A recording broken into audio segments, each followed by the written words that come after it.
सबको जय मसीह की। आज हम वचन में आपको सुनाएंगे कि आप ना तो खुद ठोकर खाएं और ना किसी को ठोकर खिलाएं। बहुत बार ऐसा होता है कि हम इंसान क्या है, दूसरों के लिए ठोकर का कारण बन जाते हैं। हमारे शब्द ऐसे होते हैं जो दूसरे इंसान के हृदय को ठेस पहुंचाते हैं और उन्हें क्या है, परमेश्वर से दूर ले जाते हैं। और प्रभु का वचन हमें ये सिखाता है कि तुम किसी को ठोकर मत खिलाना। अगर हम किसी को ठोकर देंगे, वो परमेश्वर के वचन से, उसके नाम से, उसके विश्वास से हट जाएगा, तो इसका दोष हम पर लगेगा। इसीलिए परमेश्वर के वचन जो हैं वो हमें हमेशा शिक्षा देते हैं। हमें उन वचनों पर चलना है। बहुत बार ऐसा होता है कि आज का जो मेन विषय है वो है भोजन के ऊपर, कि हमारे भोजन के कारण किसी भी मनुष्य को ठोकर ना लगे। हम सब समाज में रहते हैं, बहुत तरह के हम खाना खाते हैं, बहुत सी चीज़ों का हम सेवन करते हैं। कुछ लोग मांस, मछली और ना जाने कैसी कैसी जो भी चीज़ें हैं वो खाते हैं, उनको वो अच्छी लगती है। और परमेश्वर ने उसके लिए मना भी नहीं किया कि तुम मांस मछली ना खाना। परमेश्वर ने मना किस लिए किया है? सिर्फ एक सूअर का मांस खाने के लिए। पुराने नियम में भी और नए नियम में भी परमेश्वर ने ये खास हदायत दी हुई है मसीहों को कि तुम सूअर का मांस मत खाना। हमने एक वीडियो पहले भी बनाया था कि तुम सूअर का जीवन मत व्यतीत करो, वो हमारे जीवन के ऊपर था।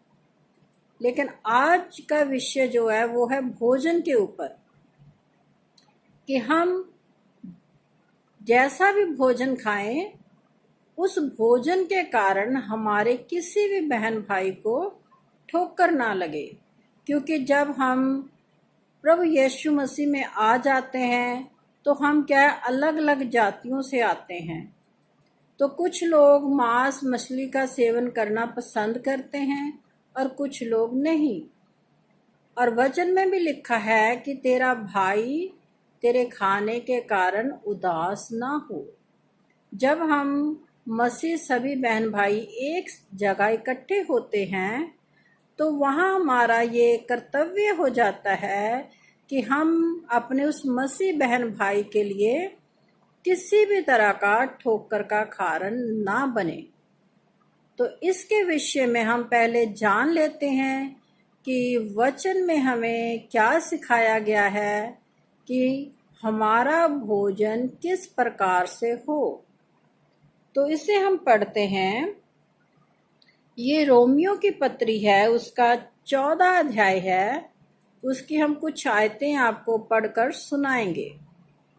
जो विश्वास में निर्बल है उसे अपनी संगति में ले लो, परंतु उसकी शंकाओं पर विवाद करने के लिए नहीं। तो यहाँ लिखा है कि जो विश्वास में निर्बल है। कुछ लोग क्या है, शुरू में परमेश्वर के पास आते हैं, वो विश्वास में निर्बल होते हैं, कमज़ोर होते हैं, उन्हें वचन का बहुत ज़्यादा ज्ञान नहीं होता। तो परमेश्वर का वचन हमें क्या सिखाता है कि जो लोग विश्वास में निर्बल हैं उन्हें क्या करना है, हमने अपनी संगति में ले लेना है। संगति में लेकर हमने उसे क्या है, विश्वास में मजबूत बनाना है, उसके विश्वास में दृढ़ता लानी है। वचन के द्वारा, प्रभु के वचन सुना सुनाकर हमने उस इंसान का जीवन बदलना है।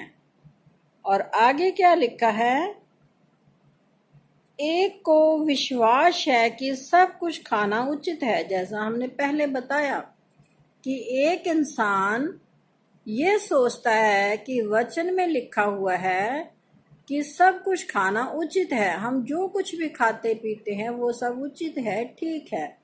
लेकिन आप पुराने नियम में पढ़िए तो वहां पर परमेश्वर ने बहुत से ऐसे जानवरों के नाम बताए हुए हैं जिनको खाना हमारे लिए उचित नहीं है। इसे आप पढ़ सकते हैं पवित्र शास्त्र बाइबल में। परंतु जो विश्वास में निर्बल है वह साग पात ही खाता है। यहाँ पर लिखा हुआ है कि जो विश्वास में कमजोर है, निर्बल है, अभी वो नया नया मसीह परिवार में आया है, वो जो मांस का सेवन करते हैं उनके समान नहीं है। वो क्या है, साग पात खाता है, सब्जियां वगैरह जो भी है वो क्या है, खा रहा है। उसको मांस खाने वालों के संग बैठकर खाना खाना अच्छा नहीं लग रहा। यहाँ वचन ये हमें सिखा रहा है। तो यहाँ लिखा कि वो क्या साग पात ही करता है, वो क्या है, मांस का सेवन नहीं करा। जो नया नया विश्वासी बनकर आपके बीच में आया है, ये उसके बारे में लिखा हुआ है। खाने वाला ना खाने वाले को तुच्छ ना जाने और ना खाने वाला खाने वाले पर दोष लगाए, क्योंकि परमेश्वर ने उसे ग्रहण किया है। यहाँ पर लिखा है कि जो खाता है, वचन में भी लिखा है जो खाता है तो वो अपने लिए खाता है, और जो मांस का सेवन नहीं करता वो भी अपने लिए करता है। ये इंसान की इच्छा के ऊपर है वो कि वो किस प्रकार का भोजन खाए। जैसे लोग अपने परिवारों में पलते बड़े होते हैं, जिस परिवार में जैसा भोजन चलता है तो वो इंसान वैसा ही भोजन खाता पीता है। लेकिन ये नहीं कि आप मसीह परिवार में आ गए, आपने प्रभु यीशु मसीह के ऊपर भरोसा रख लिया तो आप किसी को जबरदस्ती ये कहें कि अब तो तुम परमेश्वर में आ गए हो, तुम्हें तो मांस का सेवन करना चाहिए, मछली का सेवन करना चाहिए। हम ऐसा करके दूसरे के विश्वास को ठोकर हमने नहीं लगानी, क्योंकि उसे ये सब चीजें अच्छे नहीं लगती। और हमने भी उनको ऊपर भार नहीं डालना कि तुम खाओ। अगर वो नहीं खाता तो मत खाने दो, उसे उलाहना मत दो। जैसे लिखा है शंकाएं, उसे शंका में मत डालो। वो ये सोचेगा मैं तो प्रभु के पास आया था अपने विश्वास को लेकर, मैंने तो प्रभु पर विश्वास किया था उसके वचन को लेकर, और ये लोग क्या कह रहे हैं कि तुम मांस खाओ। तो ऐसा हमने कुछ भी कार्य नहीं करना जिससे हमारे उस भाई या बहन को ठोकर लगे, क्योंकि वचन में लिखा हुआ है, यदि तेरा भाई तेरे भोजन के कारण उदास होता है तो फिर तू प्रेम की रीति से नहीं चलता जिसके लिए मसीह मरा, उसको तू अपने भोजन के द्वारा नष्ट ना कर। यहाँ पर आपने साफ साफ सुन लिया है कि यदि तेरा भाई, भाई का मतलब ये नहीं कि जो हमारे परिवार में ही हमारे भाई बहन होते हैं वो ही हमारे भाई बहन हैं। जब हम मसीह में आ जाते हैं, प्रभु यीशु मसीह को ग्रहण कर लेते हैं, तो हम सब क्या भाई बहन बन जाते हैं। तो वचन हमें क्या सिखाता है कि यदि तेरा भाई जिसने प्रभु यीशु मसीह को ग्रहण किया है, तुम्हारे भोजन के कारण उसे कुछ परेशानी है, कुछ उसे लग रहा है कि मैं इस परिवार में आकर अपने आप को अच्छा महसूस नहीं कर रहा, तो तू अपने भोजन के कारण उसको उदास मत कर। कहने का भाव है, अगर वो भाई नहीं खाता तो आप उसके सामने उस वस्तु का सेवन मत कीजिए जिसके कारण उसे ठोकर लग रही है, क्योंकि वो नहीं खाता, उसे उस खाने से घिन है। तो आप जानबूझकर उसके सामने वैसा खाना मत खाइए। ये परमेश्वर का वचन हमें सिखाता है। ये नहीं कि आप उल्टा उसे कहने लग जाओ कि तुम खाओ, कोई बात नहीं, परमेश्वर ने मना नहीं किया। तो इसीलिए वचन में लिखा है कि तू अपने भाई के लिए ठोकर का कारण मत बन, किसके लिए? अपने खाने के कारण।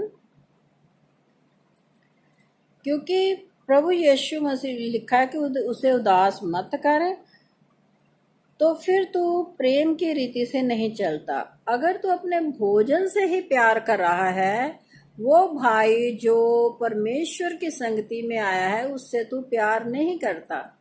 लेकिन प्रभु यीशु मसीह उस भाई से, बहन से प्यार करता है। इसलिए प्रभु का वचन हमें क्या कहता है? जिसके लिए मसीह मरा उसको तू अपने भोजन के द्वारा नष्ट ना कर।